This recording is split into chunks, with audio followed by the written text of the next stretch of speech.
give some definitions that we're all going to be throwing around. When we talk about social assistance, we're talking about the kind of cash and in-kind transfers that the government provides to individuals, to households, or to families. And when we talk about social insurance, we're talking more about things like unemployment insurance, health insurance, and things like that, which are often more contributory, right? So, and those are typically provided through work, but not always. And those are things that people kind of pay into and then receive benefits when they're needed. So we'll be throwing these terms around a lot. So I just wanted to kind of clarify those two points. So I want to turn it first to Christabel. Right? At the World Bank, you play a key role in shaping the way that we think about a lot of the policies, including in social protections. So I'm wondering, how is the World Bank thinking about social protections right now? And is the way that you're approaching them changing, given the changing global context, the different types of risks that people are facing? How is the World Bank thinking about it, and how is it changing? Great, thank you so much, Terry. As you said, we do help shape policy quite a bit, working directly with governments to ensure that policies exist, but they are also implemented. And that is the same in the social protection space. In terms of how it has shifted, like any policy or any good policy, it needs to change over time and it needs to be relevant.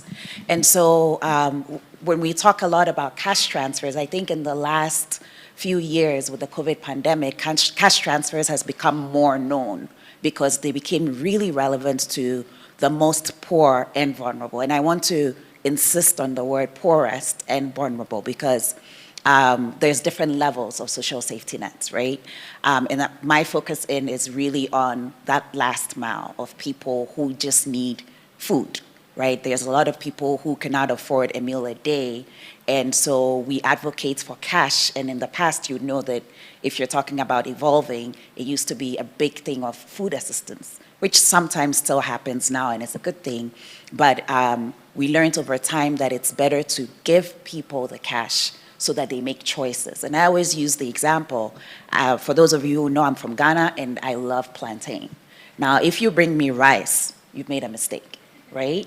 Exactly. So that is what it is that we shouldn't decide for poor people what it is they want and what it is they need, because you actually find that they're way more brilliant than a lot of us in this room in terms of adapting to shocks and building their own lives. What they need is that little gap that is missing for the most part. And so cash does that. Cash allows them to be able to make decisions for themselves. And that is where cash transfers come in. Now, in most of the countries we work with on the African continent, we have cash transfers for the poorest, which, you know, depending on the country, have better reaches in terms of how they're targeted, who's receiving it, and why. Some put conditionalities on them, and by conditionalities, it's things like, if you get the cash, you need to take your child to school, or you need to access, you know, the community health space. A lot more do no conditions at all, or soft conditions. Now, soft conditions means that we encourage you to do something when you get the money, but you're not required to. And a lot more are going with that option, where it's more of an educational approach. So this is basically how we've been evolving. Now, fast forward to COVID-19 coming in, cash was released very quickly. We started designing projects that typically would engage with people, work through for a year and a half, and in 2-3 months, we were able to adapt and release money because we needed to stay relevant. So that is one, in terms of the timing of how the money is available. In terms of the amount of cash, about $10 billion was given out in that time, reaching about 1 billion people. And I speak about what the World Bank does, but I also want to acknowledge a lot of governments who stepped up and gave cash also to their populations in need. At that point, it wasn't, and in a lot of spaces where the money was available, it wasn't necessarily just targeted, but more universal approach, where there is an economic crisis, there's a food crisis, let's give people money. But we adapted quite a bit. So for example, for the targeted programs, you would typically use data from a social registry. And these registries are built to target poor and non-poor households, where in best cases, we literally go to households, we interview everybody on their socio-economic data, and we're able to use a proxy means test to determine their poverty status, which is pretty ideal, right? And then I can tell a program, if you're looking to, for example, help adolescent girls in northern Nigeria, here is data on those who are in need, and they can use it. However, what we found out is not all countries had social registries that covered the entire country, so that's a gap. And so in that case, we had to be more dynamic. Staying in Nigeria, for example, they used satellite data coupled with administrative data, coupled with mobile phone use to immediately identify who was poor and gave cash in that way. And we're able to do it really quickly. We're talking like 3 weeks to about a month in a lot of places. And so that is how we adapted over time. As we move forward, one of the things that we did realize during, again, the COVID-19 pandemic is this urban poor who have largely been left. And that opens up another discussion because, as I mentioned, with the social registries, I come to your house, I collect your data, and I can help you. Guess what? In urban areas, there's no house to come to. Today, I meet you in this slum, I can get your data, but tomorrow you may move to the next, and that means that there's a new, how do I call it, challenge in terms of how we can reach poor people. And so that is a big thing that we're taking a look at. And then the very lastly, and I'll end here, is within the urban sector as well, is informality. So we figured out the rural space quite a bit in terms of cash, in terms of what to give, what is appropriate, and how the needs are built. But in the urban area, you have majority informality in sub-Saharan Africa. And then it comes to what we discussed, what you mentioned, social insurance, and the fact that most of them are vulnerable, they're in low productive work, and unemployment across the world, we're looking at about 200 million people, of which about 65% are in low productive work. So what do we do? But let me end here and then we can talk. Excellent, thank you. That's a great segue, actually, because Khalil, I want to turn to you now. You're doing some interesting work on social protections, especially for informal workers in the creative industry. Can you talk us through some of the key challenges, some of the things that you're finding as you try to get some of these social insurance programs available to these more informal workers in that industry? Thank you so much, Terry. So I'm going to respond with a story. Right? And I'm going to take it from here. I mean, so employment in this day and age looks very different, right? Across the spectrum of the job market. Many coming into the spaces, many coming into employment are thinking about a few different things. I want to earn an income, I want to be able to take care of my family. In most cases, in the spaces in which I work, social security is the last thing on your mind. So insurance is the last thing on your mind. I need to put food on the table. I need to be able to afford, basically, basic human needs. That's the thing that we're thinking about. And in the informal space, the first story I want to share is that of a gentleman called Jeff. Jeff is a young person who's connected to our programs. So at Unleashed Africa Social Ventures, we have work that we do within the creative economy, and we have a lot of young creatives that we're connected to. When COVID started out, the first week I got more than 100 messages, right? Madam, we don't have money to pay rent. Madam, my son is sick. I don't have money to take them to the hospital. What do I do? And there were no answers to these questions, right? And looking at this space, when the pandemic hit, of course, issues in various industries really stood out. Now, working in the creative space, we really realized the massive gap that was involved in that area, seeing that it's largely a gig economy space where artists exist from gig to gig. They're not thinking about social security. They're not thinking about protection at all. When it comes to healthcare, education, putting food on the table, shelter, these are things that they're not largely thinking about, right?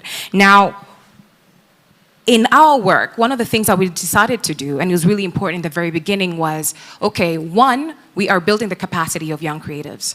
But two, one of the things that we have to think about is how to incorporate economic empowerment programs with that. So we're building your capacity, but then at the same time, we connect them to income generating opportunities. But at the same time, we're thinking about social security, because from data that we collected, and I have to say data that we collected because there's no data about social security in the creative space available, none whatsoever. So we had to search. From data we collected, we realized that there's nothing that exists. So in the creative space, should you get ill, should your family member get ill, you have no options. You have no options whatsoever. And I could share several stories here, but I won't go into that. But it's alarming because the creative space on the continent employs millions, right? And it's a space that has high potential, and yet we're not largely looking into it. So if we're talking about photographers, we're talking about dancers, we're talking about musicians, we're talking about fashion designers, we're talking about graphic artists. The people who created this banner are here, right? But then social security is the last thing on their plate. So what we decided to do is work with so I approached different insurance companies and to figure out what products actually exist. Would you be willing to create and design new products? And of course the answer was no. It's not it was a shop. No, it is not sustainable. They're not going to be able to pay. It is not feasible. So we were like, okay, can we innovate? So we've been having a conversation for a year and a half now with different people who are willing to take on this conversation and start creating. So we're like, okay, so let's innovate, test, prototype, and figure out how to create for the space. But at the same time, we wanted to connect them to access to finance, so create banking products for them. So I'm coming at this with saying that the informal sector, when we're looking at it, it might feel dire, like where do you start? Right? But the work that we're doing in the creative space is saying that we need to start rethinking how to design products for people working in this space.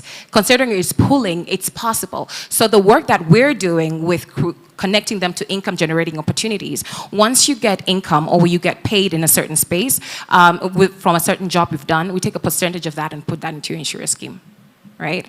And for us, it's really making sure that not only are you able to generate income, but that we allow you or build your capacity to manage that income. And on the flip side of that is the startup ecosystem. Right now we're talking about the way the startup ecosystem has massive potential to employ young people and fill this massive employment crisis on the continent. However, when you're a young startup, the last thing that you're thinking about is insurance for your employees. Completely. And I'll talk from my example in Tanzania. Before you register a company, right, legally, one, you have to think about how to find $3,000 to be formally registered. Because one, I have to register with BRELA, which is the national registrar. Then I have to get a TIN number. Before I get a TIN number, which is tax identification number, before I get a TIN number, I have to have rented a business premise for 6 months to a year. But at the same time, before renting that premise, that person wants to know I have a bank account. To get a bank account, I have to have money to put in the bank, but be able to also get a bank account, I need a TIN number. So it's a very confusing space. And this is all before I've validated my idea in the market. And so then, after this, I have to think about, hey, I have to employ you because I need a team, and then I have to think about your insurance. No, because that person is not even thinking about their social security as well. I mean, their insurance for themselves as well. So when we're talking about this conversation, we have to also think about the massive startup ecosystem at play right now, and think about how to create products for them or to bring them in the conversation, because they can create products for themselves, right? But when we look at the structures right now, they largely don't look at these spaces because one, they're volatile, they're full of risk. But I think that's where the opportunity is, right? And yeah, I'll end there. Excellent. No, thank you. And Digvijay, I'm going to turn to you now to sort of build on what Kalila was talking about, right? I mean, we have a lot of things that are changing in the way that we work. This was happening before the pandemic. It's only been accelerated since then. The gig economy has completely changed the relationship between employers and employees. On top of that, we have climate change, which is putting all kinds of new risks on workers and employers as well. What are the key trends that you're seeing that are sort of changing the social protection needs of populations, whether it's insurance or whether it's social assistance? And what is UNDP doing? How are you thinking about social protections and changing needs? Well, thanks, Terry. I think, so I'll address both social assistance and social security, because we need to look at the poorest, but we also need to look at the informal workers that are there, the so-called gig economy. In India, actually, something very interesting has come up is, I think someone from Google, I was told, that talked about climate predictability, weather information systems that help you predict, climate disasters, etc. I think the larger question that we need to ask is, most of the relief efforts are post facto. You know that you're going to be hit by a drought or a flood or a storm, and then we work on it.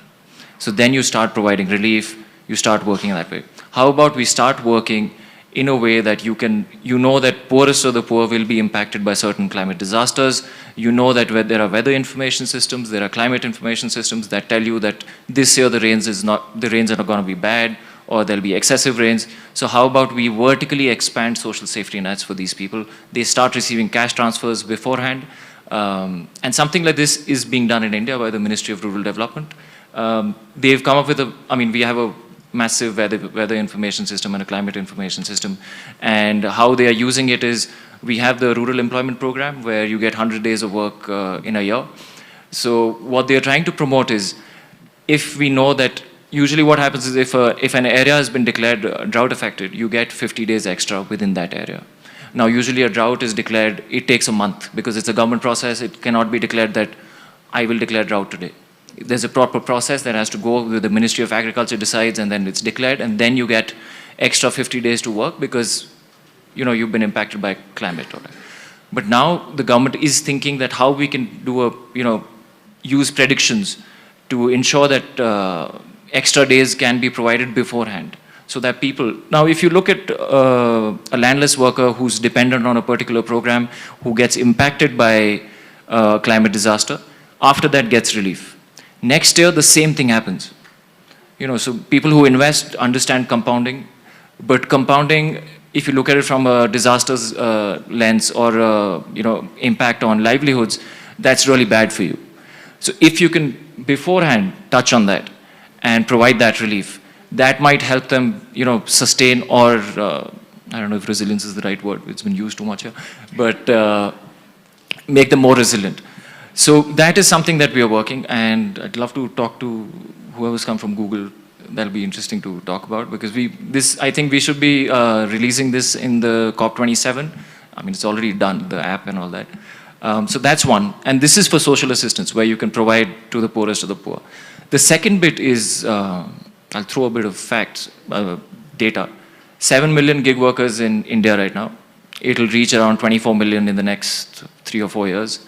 $455 billion industry globally of gig workers, the gig economy.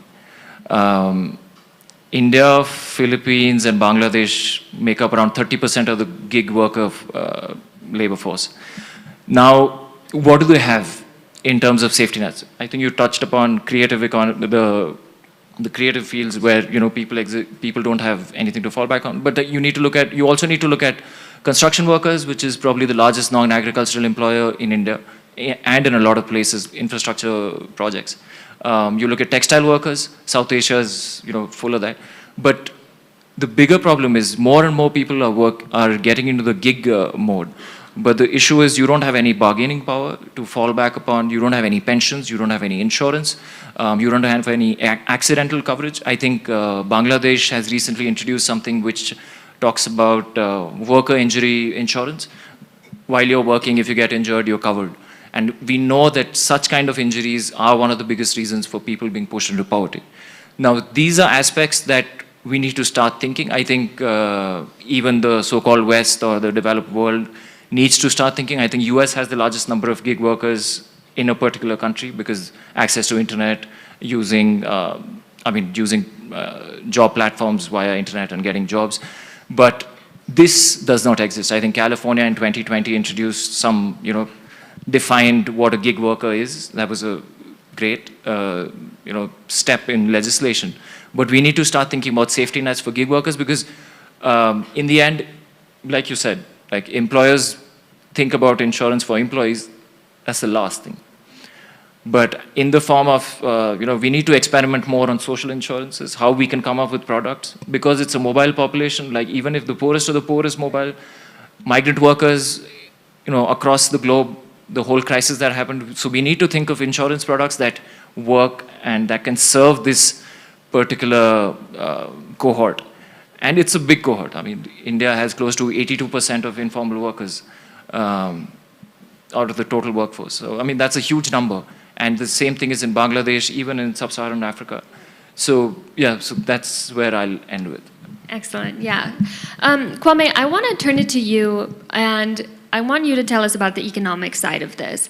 Countries have a ton of different priorities, obviously. How can they be compelled to invest constrained fiscal space to building out social protection, welfare, and social insurance programs? Why should this be a priority? Is there an economic case for actually investing majorly in building out these programs?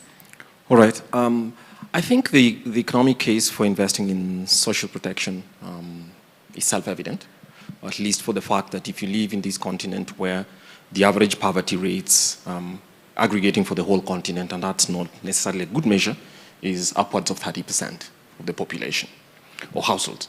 So the idea that some kind of social protection is essential and that people who suffer shocks at the lowest income levels protected is a national economic imperative. So that's starting with that. And the second question to then consider is, it's also limited by the fact that what you call social protection and the degree to which governments, let's talk social protection, my view is that it's a responsibility of government. The degree to which governments can then invest or provide resources for social protection is itself dependent on national public finance systems. The efficiency of tax collection, because it's essentially a redistribution mechanism. You're taking money from the fiscus, collecting money, so you assume that tax collection is very efficient, and then you'd actually get to redistribute it. So the distribution through, say, supporting the lowest 20% of a population, in my view, is something that is defensible. Even the literature shows that its effects on growth, its effects on public welfare shouldn't be overstated, but they're real on the positive side. Coming to social insurance, that's a little bit more complicated by virtue of the fact that every time people talk about, or rather, yes, social insurance, in many parts of the world, or the legacy social insurance schemes that people talk about globally, even with the latest realization about the fact that in the US and other places that had big ones, they tended to be pay-as-you-go. Now, the kind of demography that a society has is first essential for the design of the mechanism. It is also clear that the fiscal solvency of the entire system over time should actually be based on that reality. So we have a problem and a challenge in Kenya and in the rest of the world at first.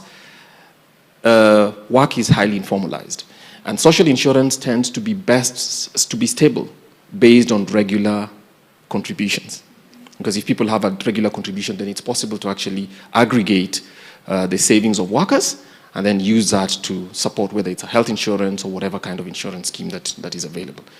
All these depend a lot on the mechanisms of governance. We in Kenya, for instance, for countries that have very high distrust of the public sector on account of corruption, and I think that's not a controversial point to make anywhere. There's very corrupt public sector systems in Kenya.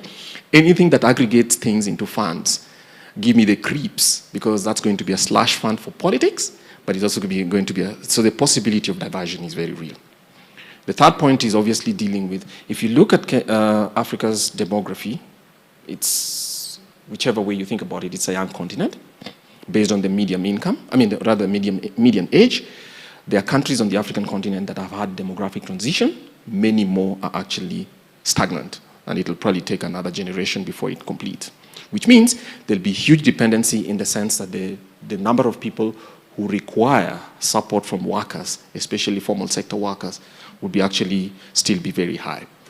With incomes not growing, it means that the amount of money that government would be available. The trade-off that a worker is making is that if you're extracting, because it's like a tax, if you have to extract from somebody's income money to invest in a social insurance system, what it means is you're actually placing them in a place about whether they can eat today or contribute to that. And that's dangerous. You only resolve that if the advantages of the social investment, is not questioned. So building public trust in itself is essential. And the final point in the economics is growth. If the economy is not growing, productivity in labor is not happening, and therefore the amount of incomes grow, justifying continued appropriation of people's money into a social insurance scheme is very, very difficult. So what I say is that on the social insurance schemes, social assistance, I think whether it's because of a shock or just because of the poverty rates, the reason for support is self-evident. On this other side, I think it requires a huge political movement by which I mean conversation, to actually convince people that this investment is worth it. And the demography is one of the reasons why we ought to take that in account as well. So one is very clear, the other is very dependent on the design and obviously the capability of government. Yeah, absolutely. I mean, I kind of take for granted the fact that there's some trust in the system, that if you pay into these systems, right, that you'll have them when you need them, and that's definitely not a given. Okay, so I want to actually turn it back to Christabel quickly and to pick up something that Digvijay and Kalila mentioned about informal workers. So obviously, informal workers often don't have access, one, to the social insurance programs that are linked to work, and two, as you had mentioned, it's more difficult to identify, to be able to target workers who might not be in the same place every day, who might not have a permanent residence somewhere where it's easy to track them. How are you at the World Bank or yourself in your work thinking about informal workers specifically in the design of social assistance programs, and how to get those? I mean, I'm sure during the pandemic you've actually come up with lots of different innovative ideas of actually targeting and getting assistance to individuals who might not have been kind of in the system and in the realm prior to that. So what kind of innovations are you seeing? So I think I'll pick up from where Kwame left off. And actually, you'd be surprised to know that even in social assistance, there's still a lot of advocacy that is needed with governments to understand the economic value and the fact that it's the right thing to do for people. So, and that is better, right? So then you come into the social insurance space, and that has become even more difficult. Now, for a lot of governments, you have to make the case, and we're doing that, right? So what you'll find is that now people are understanding, for example, that if they give national IDs or they give an identity number, you can find a person over time, you can help them towards formality if that's what you want to do, or at least the government is also be able to get some taxes that comes back into the coffers that would hopefully help in this larger economic growth space. Now, if you make that case and it's understood, then that's already a starting point to support. And I say this and I look at the economic side of things a lot because, let's be real, making the case for this is what you should do or this is the right thing you should do is great. We believe that, but not everybody does when you have a national cover that is limited. And especially after shocks like the ones that we've had where prioritizing becomes an issue. And so knowing who you're working with is one, understanding the ecosystem for which within these people are is another. As Kalila mentioned, like she's looking at the creative arts, which by the way was really hit hard during the pandemic, as well as the tourism sector. So there are some specific sectors in that sense. One thing that we'll also realize, like most things, is there isn't a one size fits all. You can't necessarily do the same fix for, say, agricultural workers who may need, say, crop insurance versus a creative arts person who needs something different.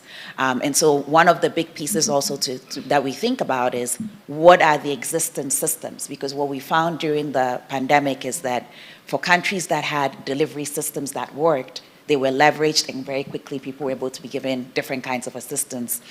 Small and medium industries, for example, in Ghana, were giving cash towards supporting their businesses, keeping people employed. How did they do it? There was already data on some of these people to be able to use. So that is where some of it starts from. What does the government have already? So do you have a health insurance scheme? And within your health insurance scheme, can you review and establish ways within which, for example, indigents. So indigents would be mostly poor and vulnerable people that are set up within different categories, be it the elderly, be it children, or pregnant women and such. And then when you take a look at that, you can say you help them a certain way. So I think it's very important to see what data you have, disaggregate that data to be able to understand the populations, and then you can help appropriately. But if we now pick the informal sector as one, which tends to be the case, like we talk about the different terms, it's resilience today, it's this tomorrow, and we say, let's address the informal sector because that's the new thing, we have a problem. We need to look at urban versus rural, educated versus uneducated, location, gender, there's so many variables, or industry, that would make our response a certain way. So these are some of the discussions that we're having within which areas. The very last piece that I'll go on, I'll end on to is in a lot of countries, particularly in Asian countries, they're leveraging their labor market information systems, which don't necessarily exist as much on, the continent. And so what these systems do is it has data on who exists within the labor market. But again, a lot of informal people may not be included in this, so that's an area to take a look at. But once you have that data, you know the industry, understand the needs, I feel like you can better address it. So that's a starting point. Yeah, I think that's an important distinction to make, right? That not all informal workers are the same, and that very specific kinds of programs or outreach or identification tools or targeting tools are going to be needed for very different groups of people, and not just within a country, within, at the subnational level and within different countries. So I think that's a very important point to make and distinction to make. So I'm very cognizant of the time because I do want to open it up to the room. I do just want to ask Digvijay quickly, I know that you have discovered or uncovered some interesting examples of innovative social assistance programs. You alluded to a couple, but I was wondering if you could kind of offer us one example that you found that you think is especially sort of enlightening and something that could potentially offer sort of a lighthouse for other countries or other countries that are sort of looking for guidance. The first thing that comes to mind, in fact, it's been talked about a lot, like how climate change is going to impact natural resources, all of that, and somewhere, I think the public works program in India is the largest social safety net program in the world. During COVID, $7 billion in a year was spent on the program by the government. And that actually sustained the rural economy, and it had a huge it absorbed a lot of shocks during COVID, how wave after wave, but people had employment. I think the recent innovation that's happening in the program is how they are working on natural resource management through public works. So you're not even, you are creating green jobs. I don't know if I can call it green jobs, it's not minimum wages that you get, but you get a certain amount of money. But then you're trying to, strengthen community structures that can help mitigate climate change, implications of climate change. So let's say you take the Himalayan region where people are trying to create more and more infrastructure that can help them with landslides, etc. And they've modified this within the ambit of an act and a legislation, the public works legislation. And I think that's really innovative and something that sounds very simplistic, but then when you go see people's lives changing by creating one asset that can really have an impact on the whole community, that's when you realize that how important public works is, how important it is to, provide jobs locally. Not necessarily all areas will have some kind of employment. So if you can create that just to sustain the rural economy, I know it's part of social assistance completely. It's the bare minimum that we can do. If you can have that as I think that's the one I would. Excellent, yeah.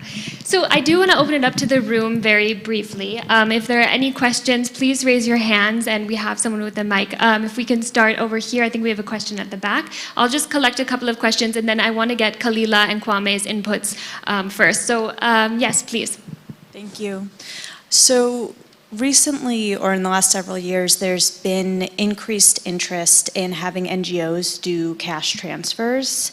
I'm curious what you think about the possible decolonizing or reparatory power of having NGOs collect money from rich donors to make direct transfers, and perhaps on the flip side, the potential implications for democracy of having NGOs be the ones to give out money. Interesting, good, great question. Another question over here, if we could get a mic, please. Thank you. My question is more focused on the discussion around the development of the creative sector. We talk about all of these wonderful potentials. I'm from Nigeria where, Afrobeats, quote unquote, is like the global phenomenon, of everything, really. There's the Netflix documentary and all of these things. They sound wonderful, but let's talk about the reality of government policies. Kwame, you're from Kenya. Cristobal, you're from Ghana. Many of our governments are passing these social media taxes, e-levies. We can sit here and talk about how this and that's cool, but that's not what our governments are doing. what is the plan to actually make policymakers who decide these things on our behalf, make them realize the potential, make them see the social security implications of the creative sector, which is worth billions, but right now we cannot realize that. We can't have these ephemeral discussions about how this and that sounds wonderful if we can't make it happen. So what is the plan?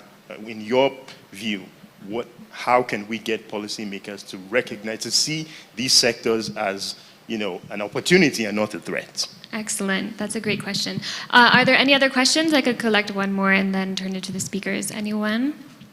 Okay, so I will, first, Kwame, I want to ask you actually your views on the NGOs. So if there are NGOs who are collecting money, as our guest asked, what do you think about that in terms of their role in providing a critical government public service, basically in the form of social assistance and social security? And I'm sure others will have thoughts on this too, so I will allow all of you to comment on that one.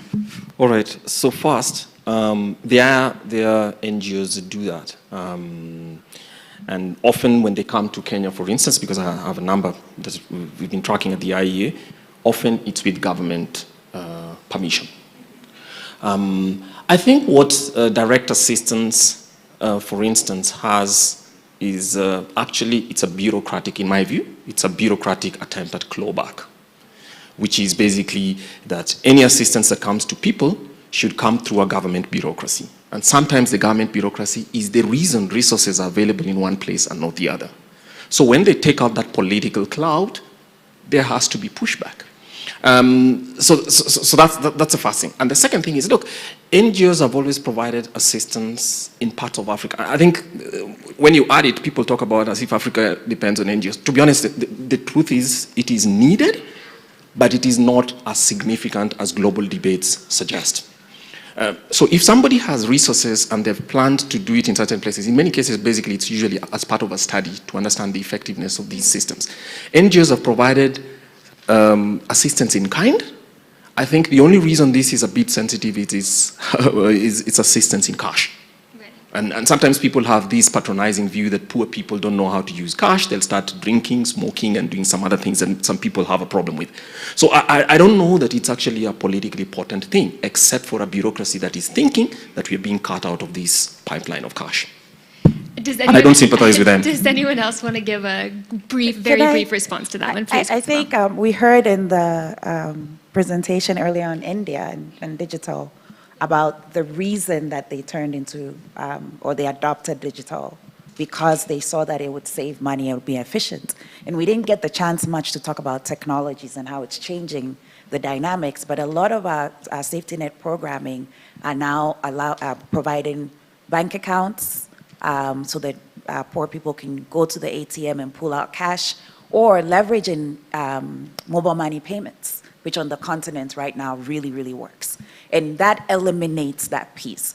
So for me, and I'll be honest to say, I haven't really gotten into that discussion, so I may be lost a little bit in terms of what actually is the debate, but I think it's not necessarily that it should be government or it should be an NGO, but it should be that we empower the people to receive the money and have choice, the same way that I can go to EcoBank or I can use my mobile money as a wealthy person.